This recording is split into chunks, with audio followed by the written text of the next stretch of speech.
Greetings again everyone, John from PhoneArena here. You're watching our in-depth video comparison between the Apple iPad 2 and the Samsung Galaxy Tab 10.1. These are pretty much the cream of the crop in terms of tablet offerings right now in the market. They're kind of similar in many ways just because they have that razor-thin profile construction with both. They also start at $500 for the 16GB Wi-Fi only version. So we're going to compare and contrast both models to see which one has the advantages over the other.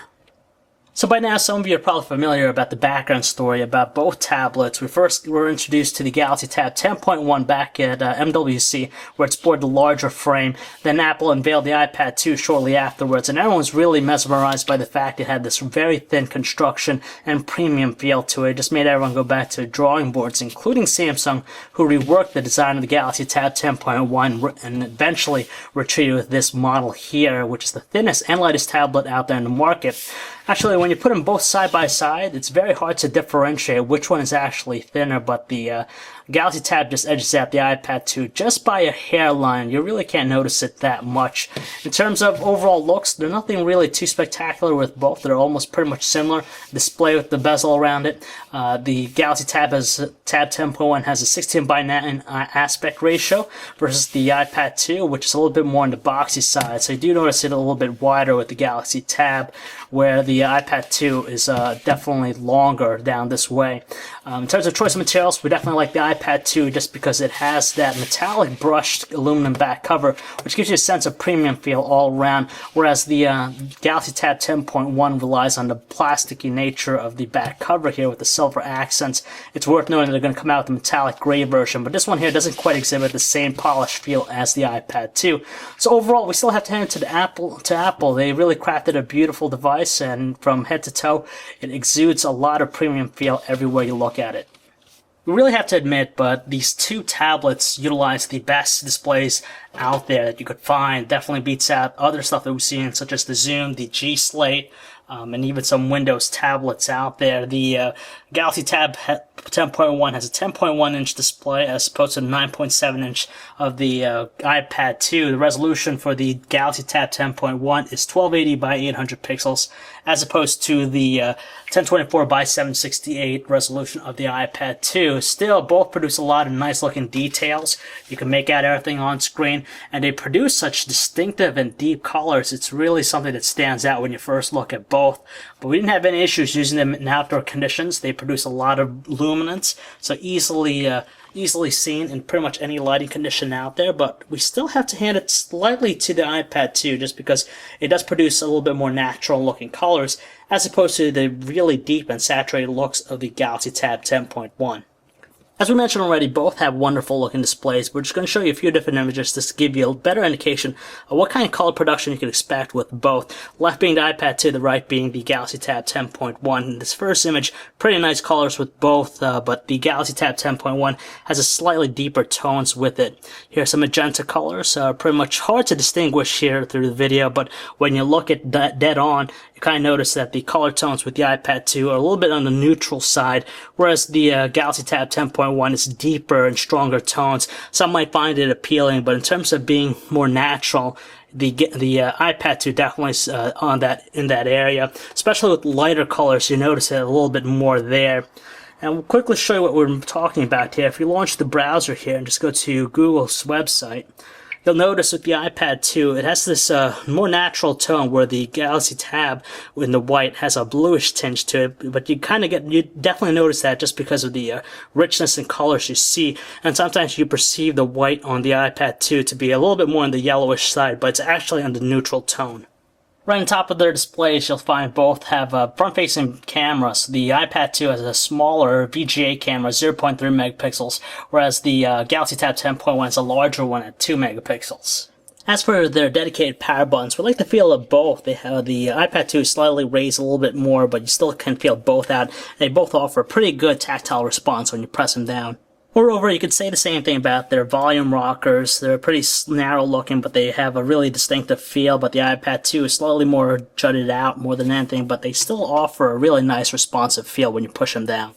Meanwhile, at the bottom edge of both tablets, you have their proprietary connection ports for data and power. At the same time, they are both the same thing used if you want to output video to a high-definition television set. The iPad 2, you got to purchase a separate dongle accessory, where the Galaxy Tab 10.1, you're probably going to have to connect it with a dock of some sort.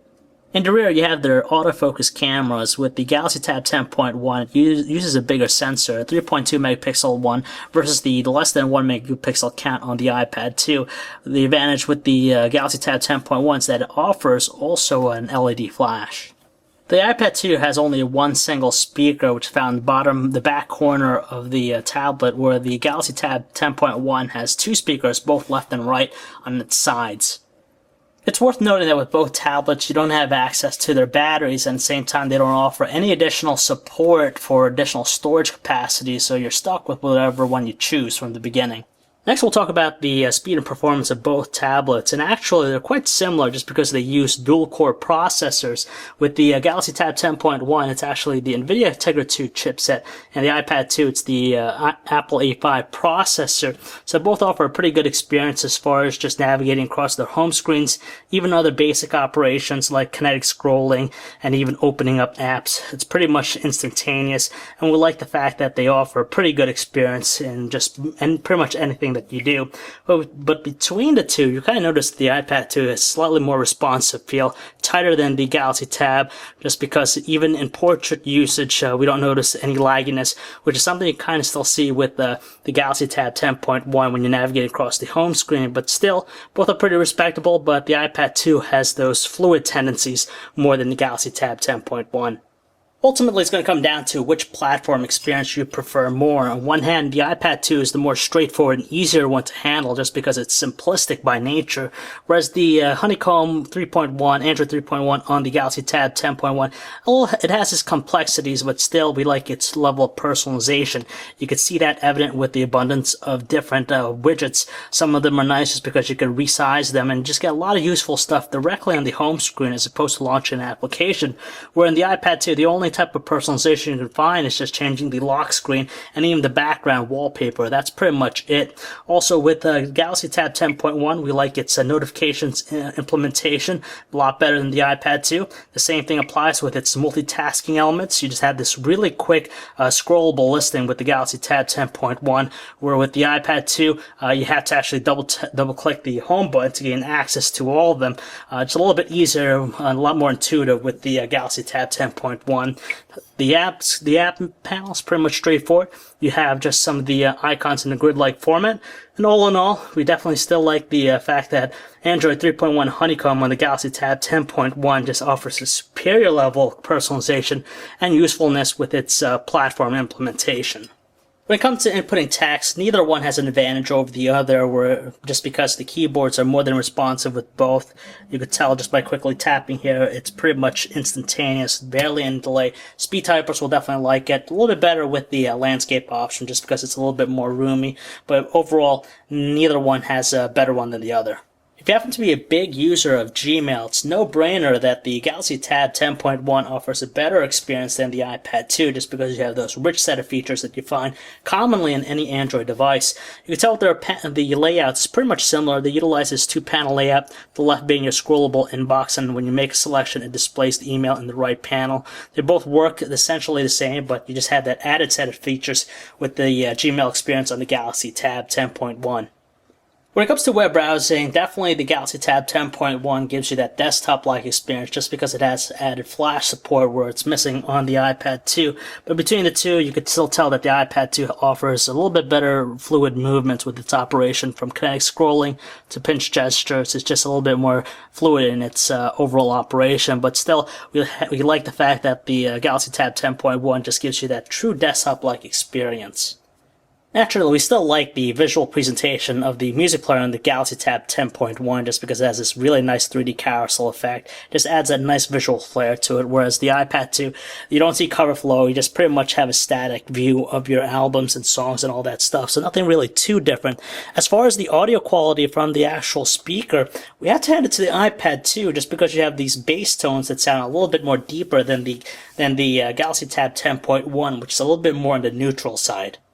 There's no denying it. If you want to shoot photos, you want to stick with the Galaxy Tab 10.1 because its 3.2 megapixel camera does a far better job than the iPad 2. You have the samples here with the iPad 2 on the left, and on the right, the Galaxy Tab 10.1.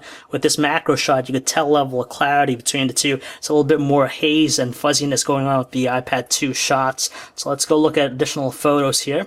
Here's a macro shot. You could tell too that it looks a little bit more muddy with the iPad 2, a lot better details with the Galaxy Tab 10.1. It also does a lot better job in low lighting situations. You don't see as much digital noise. On top of that, in outdoor conditions, the color production looks a lot better, a little bit more distinctive with the Galaxy Tab 10.1. It just seems a little bit more mundane and kind of washed out looking with the iPad 2. Also, when it comes to shooting high-definition video, the Galaxy Tab 10.1 is far superior to the iPad 2, just because overall it just looks a lot better.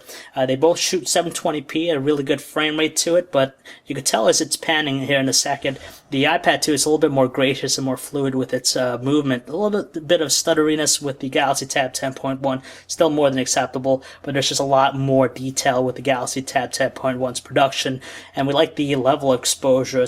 It's not abrupt. They're both pretty nice, but as far as just overall looks, we gotta hand it to the Galaxy Tab 10.1 on this one. As for battery life, you'll easily get a solid day's usage with both tablets, so you don't have to worry about recharging it. So you could unplug it from the time you wake up. You could not worry about it throughout the day. But in our experience, just using both tablets normally, it just seems like the iPad 2 has a slight advantage. It does edge it out just in terms of normal operation. So there you go, guys. That wraps up our video comparison between the two. And as you've seen, there are advantages and disadvantages with each. With the iPad 2, we definitely like its design a little bit more. You have that polish and premium feel to it versus the Galaxy Tab. And the iOS experience is pretty much straightforward and easy to understand.